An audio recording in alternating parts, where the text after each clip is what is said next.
Hi guys, James at Rampant Lion Reviews again for you today with another beer review. For this one, we are going to have a look at another collaboration beer. So this one is half Canadian on the home side, half American on the away side. And out of these two breweries, it is only the Canadian one that's featured on the channel before. Now, both of these breweries are relatively new additions to the local beer scenes, but they've both built up very good reputations for themselves. When it comes to the Canadian brewery, they are particularly known for their different kinds of New England hazy, whatever you want to call them, IPAs, although they're doing a few other styles on top of that. The American brewery, on the other hand, seem to be quite well-rounded in doing lots of different styles. But both breweries are quite decorated these days. They've won lots of awards, and yeah, it's always cool to introduce new breweries to you here on the channel as well.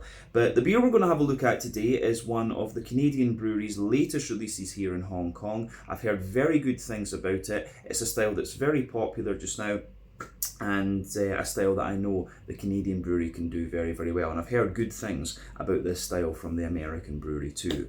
So needless to say, I'm very, very curious to see what this beer is going to have in store for us. Hopefully it's another good beer. Hopefully it makes for an interesting review, and as always, I hope that you guys watching enjoy my take on this one as well. So yeah, for the home side of things then, like I said, we are going to go to Canada. We're going to the province of Quebec and the city of Montreal, and that means that we're going to have a look at another beer from the wonderful Messorem Bractorium. So this particular beer is called Souhait De Mort, or Death Wish as it would be in English, and I will apologise for any bad French pronunciations in this video. It's been a long time since I did my French at school, but this one comes in at 8% ABV. It's a New England hazy, Imperial Double, whatever you want to call it, IPA, and it's brewed in collaboration with Widowmaker Brewing, who are from the little town of Braintree, south of Boston in Massachusetts, in New England in the northeastern US. So yeah, this should be really interesting. If memory serves me correctly, this is another beer that I picked up from Angry Beer in Mongkok and Kowloon here in Hong Kong. They've always got a good selection of beers from quite random breweries, mainly Belgian stuff actually, but they do get some American and Canadian and Australian things like that in, and that was, of course, this one was, of course, one of those. So yeah, I'll try and remember to put the link to their Facebook page for you in the video description below, but do make sure you go and check them out if you get the chance. But yeah, let's crack on with this one then and see what it's going to have in store for us. Always cool to introduce new breweries to you here on Rampant Lion Reviews as well. So, as always with my reviews, I'll tell you a little bit about the breweries involved here before we taste the beer. If you want to get straight to the tasting though, just fast forward. All the usual links can be found in the video description below. That's the brewery websites, the link to my other reviews that I've done from Messorem Bractorium before, and my future reviews that hopefully I can do from Widowmaker Brewing too. Very first time we're encountering these guys on the channel, as I mentioned. But there's all the usual social media down there. If you want to see more reviews, do please consider subscribing to the channel. The support that you give is massively appreciated. And remember, you can go into the channel homepage and search for beer using the geography tagging system. So just go in there, use the little search bar, put in your hometown, state, county, province, whatever you like. If I've reviewed beers from the area that you search for, they will pop up. Failing that though, you can check out the playlist of beers from different countries. You'll find this one in both the Canadian playlist and the American playlist. Those are both being added to whenever I get the opportunity, but quite regularly, because we get good selections of beer from both countries here in Hong Kong, which is awesome. And do make sure you check out the playlist of beers from other countries as well. But yeah, very interesting things on the channel these days. Just need to pause a little second. There we go, managed to get another mosquito. So yes, on to my brewery notes then to tell you a wee bit about Messorem Bractorium then. So Messorem, as I've mentioned to you already, are based in Montreal in Quebec in Canada, and the three main men behind this company are Marc-André Fillon, Sébastien Chaput, and Vincent Menard, and these guys all met in the underground music scene in the city during the early 2000s. So Sébastien is a guitarist, and he plays for the metal band Iron Dissonance, who've played all over the world, but he more recently studied business management and finance, and so he takes care of the business side of the company. Vincent was a drummer for another metal band called Last Felony, and he was an avid home brewer for years before he went to study brewing formally, and then he interned at Oval Brewing and also Pit Caribou before going on to work for Les Trois Mousquetaires for 2 years, but he now takes care of the brewing side of Messorem. Marc-André, on the other hand, was the singer of Orphans in Coma and Here Comes the Hurricane, but more recently he's been rapping with La Carabine. And he studied design and marketing before working in the field professionally, and he's the man behind the branding and the artwork of Messorem. But apparently back in 2015, they would meet every Friday in a group of friends to do beer tastings and try beers, rare beers from across the world. But this got them wondering about how they could satisfy their desire for such beers without having to bring them back from other places in such small amounts. And this kind of put them onto the idea of founding their own microbrewery. So Marc-André's father, Christian, was really impressed by the group's tenacity at trying to get their project off the ground, and he spoke to his friend Francois Garot, who actually helped the company find their current home on Lachine Canal on Pitt Street. But Christian had worked in pharma while Francois had been a professor of mathematics and worked in real estate a little bit on the side, and the two men decided they wanted to join the company. And so there's 5 people behind this one, I guess. But the name is taken from Latin and translates into English as the Brewery of the Reaper. And the brewery opened its doors to the public in the August of 2019, and they have a tap room on site with a terrace and capacity for 250 people, and they collaborate with Mitch Daly, who run the kitchen and serve all sorts of different dishes. The menu's always quite interesting when you go and check out the website of these guys. But over the years, the brewery have become really well known for their kind of New England hazy, whatever you want to call them, IPAs. Their sour beers are supposed to be pretty good as well, so I need to have a look at one of those at some stage. But as of September 2024, when I'm filming this review for you, these guys have produced around 560 different kinds of beer according to Untappd, and that number will no doubt continue to increase as time goes on.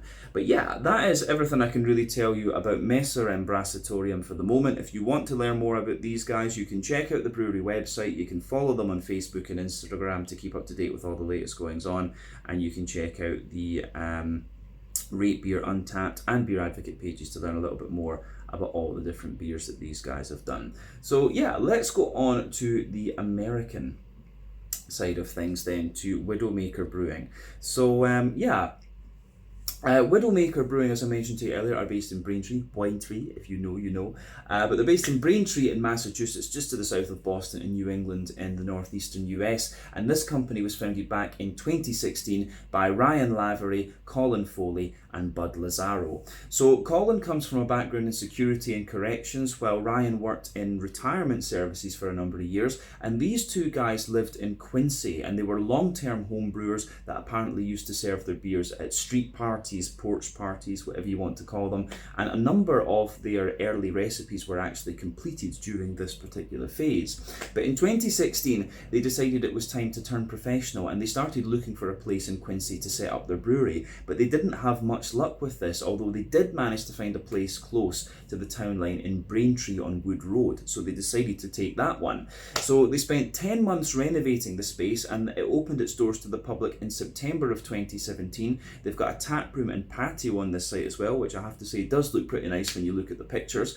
They produced 35 US barrels during their first year of operation. That's around 5,600 litres if you're using the proper metric system. I'm always going to make fun of the way Americans measure things because it makes no sense, but they also started off with a fermentation capacity of 300 US barrels, which is around 48,000 litres, and Chris Hogan is the main man in terms of their production these days. So the name Widowmaker was chosen for the brewery because apparently they wanted to kind of reflect the workaholic tendencies they had when they were trying to get the project up and off the ground. So they said it took them away from their families for quite a long time, so it made their wives widows, hence Widowmaker Brewing Company.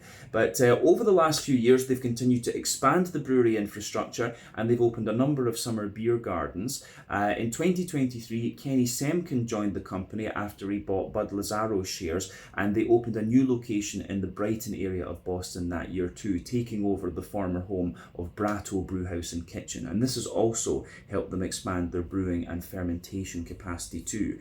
But as of September 2024, when I'm filming this review for you, these guys have produced 410 different kinds of beer according to Untappd, and again, that number will no doubt continue to increase as time goes on. I've heard very good things about their Blue Comet, which is their kind of core IPA from what I understand, so I'll need to keep an eye out for that one the next time I make it up to Boston.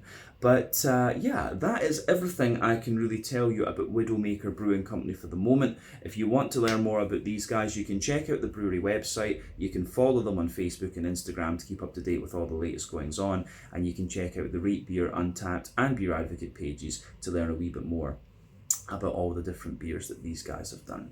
So yeah, that's the end of your history section of the video. Let's go on and have a little look at the beer itself. So like I mentioned to you earlier, this one comes in at 8% ABV. It's a New England Hazy, Imperial Double, whatever you want to call it, IPA. This one is hopped with Nectaron, Nelson Sauvin and Strata. We know all of these hops fairly well. Nectaron, of course, is a New Zealand hop. Gives you about 10-11% alpha acid, if I remember correctly. It's quite known for its pineapple and its slightly orangey characters. Nelson Sauvin, of course, is your classic New Zealand hop, 16% alpha acid, and it gives you that big white, green, grapey, gooseberry note. And then Strata is, of course, an American hop, which is 14% alpha acid, and it gives you this kind of melony and sort of gooseberry and strawberry type flavour, actually. Really interesting one, I have to say. So this beer should be pretty quirky compared to the other ones that I've had from Messorem before, because the hop profile is one that, you know, I can't think of having had from other breweries before. But yeah, should be really, really nice, this one. And oh, I've told you lies, actually. It's not Strata that's in this one, it's Sabro. So yeah, Sabro is an American hop, 14% alpha acid. It gives you like quite a lot of tangerine and a wee bit of kind of coconut and things. So yeah, ignore what I said about Strata. Yeah, maybe there's been a couple of different versions of this, because I'm pretty sure on the Untappd it said Strata, actually, but I could have just typed it wrong. But yeah, 8% ABV, this one. I'll just let you have a wee look at the artwork there. There you can see the Reaper is crossing his fingers. Plain silver top on the can there. Incidentally, this one is a 473 milliliter can, and there you can see both breweries' symbols on the back there. There is Messorem's Reaper, and there is your Widowmaker Brewing one as well. The sad wife surrounded by the hop flowers and the barley things and stuff like this. But yeah, 8% New England Hazy Imperial Double IPA, this one. Let's get this guy out into the glass and see what it's all about. Very curious about this one. I will point out as well, I think this beer is maybe 2 months old or something like that at the time of filming, so it's not in its prime freshness, I guess we could say, but it'll be interesting to see how the Messorem beers hold up after maybe 2 months or so. So yeah, oh, the camera's moved a little bit, just a second. There we go, it's better adjusted. I don't know why the camera keeps doing that, but anyway, you can see, now that we've got the beer out, you can see that it poured with about a 2/3 finger of a kind of bumpy, soapy white head, and that is with about, 80% of the beer out of the can. But you can see smaller bubbles on the surface of the liquid there, and more kind of bumpy, soapier ones the further up that you go. In terms of the colour of this beer then, I would say that this beer is a lovely kind of bright yellow mango juice colour. I always like comparing New England IPAs to different fruit juices, because that's just what their appearance reminds me of. But remember, the colour of your beer depends on a few things. 1, the type of malts that you use. This goes a long way to determining your EBC rating. 2, length of your wort boil is also going to play a role, because the longer you boil the wort, the more the sugars caramelise, and thus you get a darker colour of beer. And any barrel aging that you do or adjuncts you put into the beer will affect its colour as well. But you don't really often have to care about that when it comes to different kinds of IPAs, of course. But yeah, the level of haze in this one is about what you would expect from an 8%er, in all honesty. So the level of haze in these beers depends on the oak content, wheat content, and to a degree what yeast you use. That can vary from brewery to brewery and beer to beer.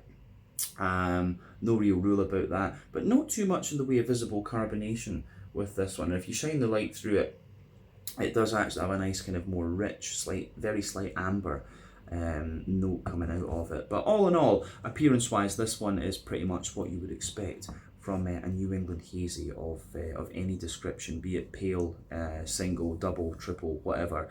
But yeah, I don't think we really need to say much more about the appearance of this one. Let's go on and have a little look at the aroma of this beer then. Very, very curious about this. Ooh, that does smell quite nice, actually.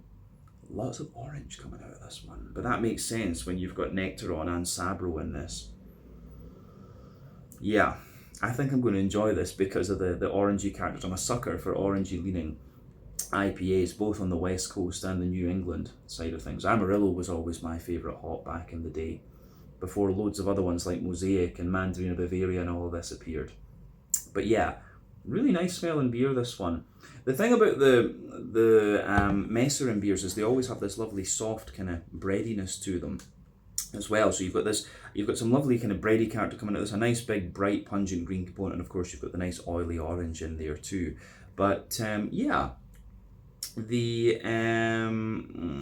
the way this one goes together is pretty damn nice actually. So I've said often in my New England reviews before, there are 6 different elements to think about when it comes to the malty and yeasty side of New England IPAs. They can be a little bit more kind of rye leaning and grainy, they can be farmhousey and yeasty. Those 2 elements are a bit more common in American brewed New England IPAs because they started out as farmhouse IPAs of course, but as you go further away from that you more often get wheaty bitiness, oaty creaminess, barley malt bready character and also sweetness. That's just how the style has evolved really over the years. Now for me, this one leans kind of toward the more kind of barley malt, and there's a mix of there's a little bit of wheat in there, but also quite a little bit of the oaty character as well. So it's really leaning, it's kind of going to that sort of holy trinity almost, if you like. There's a little bit of sweetness to it, but not overly much. And obviously as you go up the alcohol chain, you're more likely to get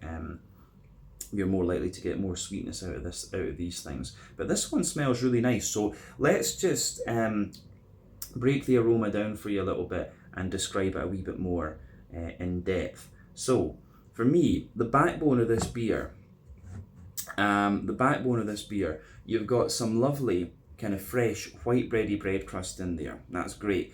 You've got a little bit of woody character coming out of this one too. So yeah, there's some lovely kind of very slight woodiness in there, and yeah, a little bit of kind of Jacob's cream cracker as well, but then it's all about the kind of soft bready characters above that. So yeah, white bready bread crust, a little bit of wood, a little bit of cracker. There's a wee touch of like wholemeal brown bread in this one. So yeah, a little bit of a wholemeal kind of brown bready character in there. Softer kind of fluffy white bread. Yeah, fluffy white bread in there. Then you can smell the more dense wheaty character coming out of this one. You've got a little bit of wheaty bitiness at the back of the nose, and you can smell that more dense white bready wheaty character coming out of the beer. But yeah, the oaty side of things on this one comes out a little bit after that. So as I've often said in my New England reviews, the oaty character in these beers can quite often be a fairly decent indicator of how fresh your beer is. So yeah, basically the creamier the oat smell and taste, the fresher the beer is, the drier they are, the older the beer is. This beer, like I said, is about 2 months old at the time of drinking, so you're starting to get some more of that kind of dryness coming out of the oats, but you can still smell a wee bit of the creaminess in there. You've got a little bit of like Werther's Original butter candy butterscotch, and also a wee bit of kind of McVitie's digestive biscuit to this one too. And you know, as I say, with it being 8%, you're going to get a little bit of that. But yeah, the malty side of this one is quite nice. The yeasty side of the beer at the back of the nose is a little bit more, the yeasty side of the beer is a little bit more, I would say, kind of white bready leaning, sort of crackery and like rusticy, farmhousey bread in a way. So yeah, the way that pieces together, I think, is really quite nice. So for me, the way that goes together, I think, is really, really nice. Yeah, the malty and yeasty side of this beer is nice, but you get more wheat out of it the more that you smell of it, I would say too. But let's go on to the green component of this one then, and the hoppy characteristics to round off the aroma. So as I've told you in many reviews before, there are 3 types of hoppings that you can do with IPAs. You've got your early addition hopping, which takes place within the first hour of the wort boil. That gives you mainly your bitterness and a deeper, danker aroma. You've got late addition hopping, which takes place usually within the last half hour of the wort boil. A little bit of bitterness, and mainly flavour and aroma, and that's going to give you a quite bright green component. Then you've got your dry hopping, which takes place after the wort boil is complete. That's all about flavour and aroma, and again, it's going to give you a very bright green component. So West Coast IPAs use all 3, which is why they have that deeper, danker, and more bitter quality. New England IPAs tend to rely on the latter 2, which is why they are kind of brighter in their green components. But yeah, the green component that you have in this one For me, there's a little tiny touch of earthiness in there, but not all that much. Lots of floral aromaticity, quite bright grassy character as well, I have to say. And yeah, I think that covers the green component quite nicely. But the fruity side of this beer is quite interesting. So for me, it's got this really quite pungent, juicy orange to it. Tangerines, mandarins, like that really pungent orangey character. So yeah, the way that that goes together in this beer for me is really, really interesting. So yeah, underneath that you do get a little bit of the coconut from the Sabro, and I can get a wee bit of the kind of pineapple-y note from the Nectaron. But I will say the Nelson Sauvin,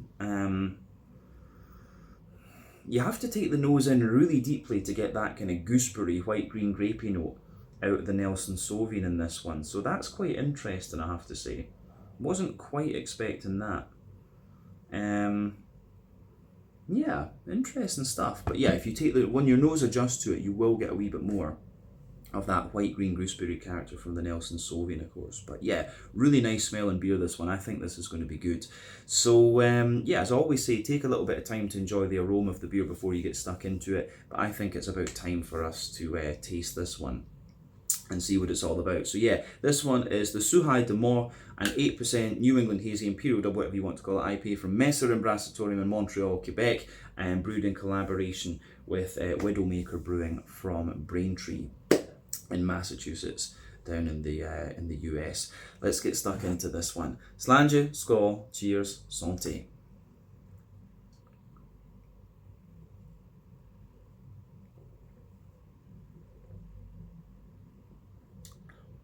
Ooh, yeah, that's really, really nice. Yeah, that's another lovely, lovely beer from Messorem. Not surprised, because I know the quality that these guys can produce, and it's a very good introduction to Widowmaker as well, actually. Yeah, that's pretty damn nice, actually. Big, creamy, thick IPA, this one, actually. I think this is a bit creamier and thicker in its mouthfeel than some of the other ones we've had from Messorem before. There are a lot of the Messorem ones that I can remember having been a little bit like softer, if you like. So kind of interesting to think about that a little bit with this beer. So yeah, for me then, this one, what can we say about this beer? Yeah, it leans toward that kind of thicker, more creamy, oaty type character. It's not too bitter, this one, but then yeah, you get more wheatiness out of this one than the aroma would have you believe, and you've got that lovely orangey character out of it too. But another great New England double for these guys, and as I say, not overly surprised. But yeah, let's go to the middle third of your palate then, and just start breaking down the flavour of this beer. So yeah, middle third of the palate.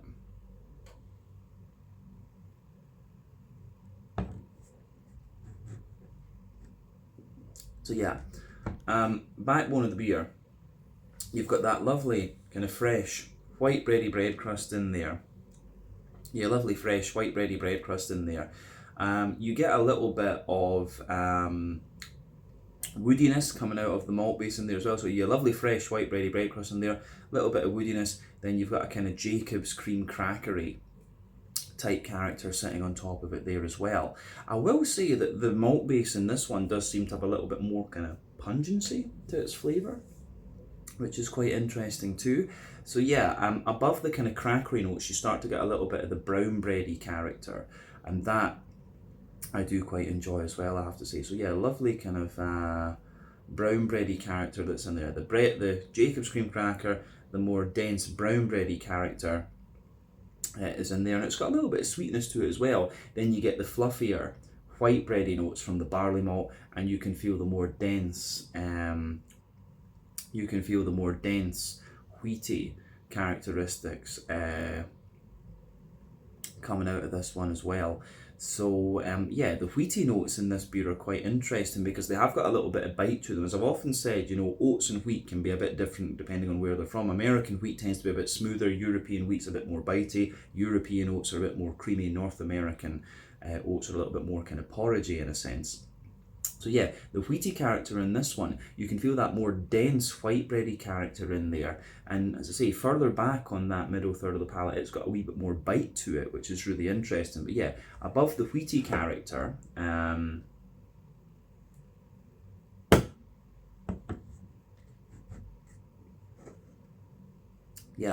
above the wheaty character, you start to get the oats. So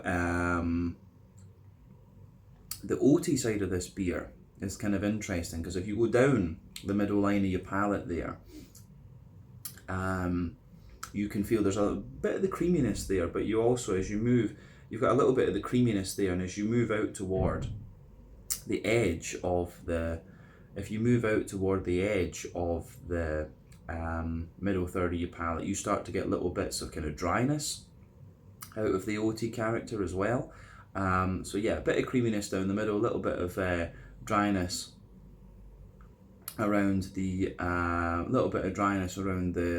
more toward the edges of the palate there. But there, in the dead center of your palate, you do have a wee bit more of that little bit of sweetness there. So you can feel the boozy center of the beer. So you've got that little bit of Werther's Original Butter Candy Butterscotch, and you've got a wee bit of a kind of biscuity character just sitting on top of the oaty notes in there. But yeah, as I say, when the New England IPAs get a little bit older, you can feel the dryness of the oats starting to come out of them, and you can feel that a little bit in this beer. There's nothing unusual about the middle third of your palate in this beer, but like I say, this one to me comes across as just being a little bit denser, a little bit heavier than some of the other ones we've had from Messorem before, so that's quite interesting. But yeah, I think that's everything we need to say about the middle third of the palate. Let's go to the back third of the palate then. Remember that generally speaking, sweeter flavours come out further forward on the palate, more dry and bitter flavours come out further back, and the back third of your palate is going to have quite similar flavours to the middle third of your palate, just at different intensities. But yeah, border region between middle and back third of your palate, you get that nice little bit of bready build up in there. You've got the brown bready character in the base, the white bready character on top of that, and then you've got the kind of wheaty, white bready bitiness sitting on top of that. But the base of the back third of your palate, you get the kind of bread crusty notes in there. You've got the Jacob's cream cracker. You can feel the brown bready character sitting above that, and that brown bready there is a little bit lighter, taller and more airy. You've got the white bready character above that, which again is a little bit lighter, taller and more airy. And then on the very top of the malty part of the back third of your palate, you're getting the wheaty side of things, and the wheat of course does have a little bit of that more bitey character to it there, showing its face. But then you can feel some of the drier aspects of the oat just creeping over the top of that malty part on the back third of the palate too. But above everything else on the back third of your palate, it's about the yeast. You can feel the yeasty characters coming out of the beer.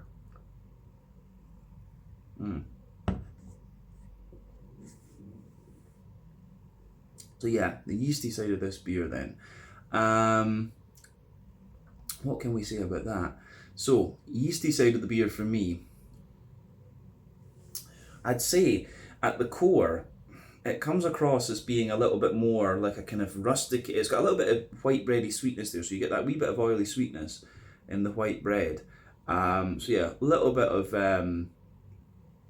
more sweet oily white bread in the middle. You've got a more kind of fluffy white bread around the edge that's got like sort of cracker and yeah, it's got a little bit of a kind of crackery and woody type character there. Then the very edge of it is more kind of bread crusty, I would say. So yeah, definitely you can feel the back third of your palate is kind of taller in terms of its flavour. Then as you move further forward, it goes, it kind of squashes down and condenses together a little bit. So yeah, I do like how that, I like how that pieces together in this one, I have to say. So yeah, you can feel that taller at the back third of your palate, then as you come further forward it just condenses down a wee bit. But let's go on to the green component of this beer then, and the hoppy side of things.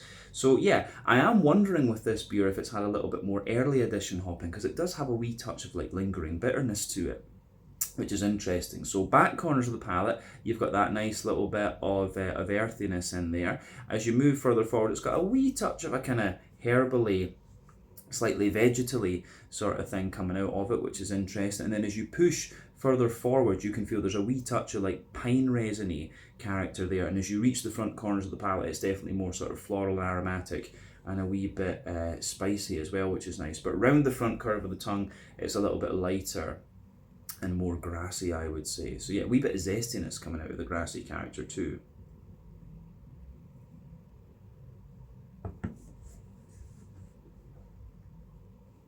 So yeah, wee bit of grassiness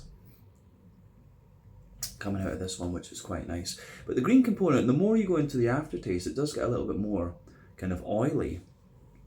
And there's a wee bit more bitterness, as I say, coming out of this one into the aftertaste as well, which is interesting. Yeah. So let's look at the front third of your palate then and the fruity side of things. So the border region between front third and middle third of your palate, you get that nice little bit of bready build up in there. You can feel the brown bread in the base, the white bread on the top, and the more wheaty bitey character there. But then yeah, the base of that front third of your palate, you've got some really nice, yeah, you've got a little bit of the kind of Jacob's cream cracker. Once again, you've got the kind of brown bread sitting on top of that, the white bread, and then the wheat. And the wheat's actually quite smooth there, but then above the wheat, you get that nice oily bubble where the juicy, fruity esters just roll their way out of the beer. So let's have a wee look at the fruity side of things then, and see how that goes together.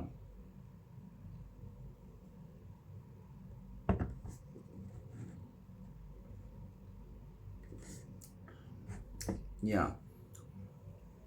So the fruity side of this beer is quite interesting because the fruits kind of come out in a different way almost. Like at the back of that front third of your palate, I think there's a little bit of there's a very slight grapefruit and a more kind of sharp juicy peach, and as you come further forward, it's got you can feel the orange just comes out more. So the Nelson Sauvin, that white green grapey, almost gooseberry like flavour, that's forming the base of the fruity characters in this one. But yeah, there's a little bit of a kind of peachy note coming out of it. So you've got the peachy sharpness in there, the kind of like you've got a sort of mango-y note out of it, some pineapple-y character as well.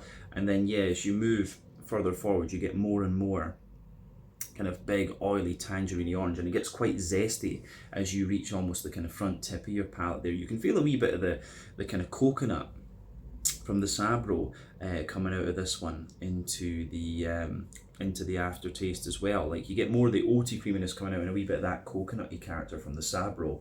So yeah, the way that all of that goes together is really nice. Like I say, compared to the other Messorem beers that I've had before, this one feels as if it's got a bit more density in its malt base. It feels slightly boozier as well, which is interesting. Could be due to the age a little bit, right enough. But then yeah, the orangey zesty character is right up my street too. So all in all, a very interesting beer from both of these breweries.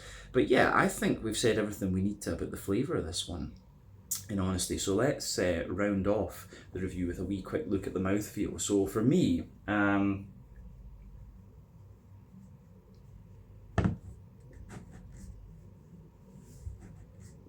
yeah, so for me, mouthfeel wise, this beer, it's I'd say it's like top end of mid-bodied, bottom end of full-bodied. The carbonation on this one is quite smooth. This beer, it's interesting. I think it's developing a little bit of dryness, which again is maybe due to the age, but it has a bit of oily slickness to it, and it also has a wee bit of that creamy character there. Like I said earlier, I feel this one's got a slightly bigger bitterness than some of the other Messorem ones that I've had before. I think maybe we're talking about 50 or 60 IBUs in this beer. It does give you a little bit of lingering bitterness there, which is interesting. But the malt base, like we said, it's got a little bit of dryness underneath, smoothness in the middle, and a wee bit of creaminess and slight sweetness on top. And your fruity character in this one, it's a really orangey, zesty, citrusy character that comes out of this beer. So yeah, the way that all of that pieces together in this one, I think is really, really nice, and it gets a big thumbs up from me. Potentially my favourite beer that I've tried from Messorem thus far, actually. So yeah, I think we can leave it at that for this one. This was the Souhait De Mort, an 8% New England Hazy Imperial Double, whatever you want to call it, IPA with Nelson Sauvin, Nectaron and Sabro from Messorem Bractorium in Montreal, Quebec, Canada, in collaboration with Widowmaker Brewing Company from Braintree near Boston in Massachusetts, in New England in the northeastern US. Once again, thank you for watching my beer reviews. Until the next time, please like, subscribe, share, all the usual YouTube stuff. Let me know your own thoughts on this beer in the comments section below. Let me know what your favourite beers are from Messorem and Widowmaker as well, and we will no doubt return to these guys again at some point in the very near future. But until then, Slàinte, Skål, cheers, check out my social media, check out the brewery's social media, and I'll see you guys in another review very, very soon. Ciao just now.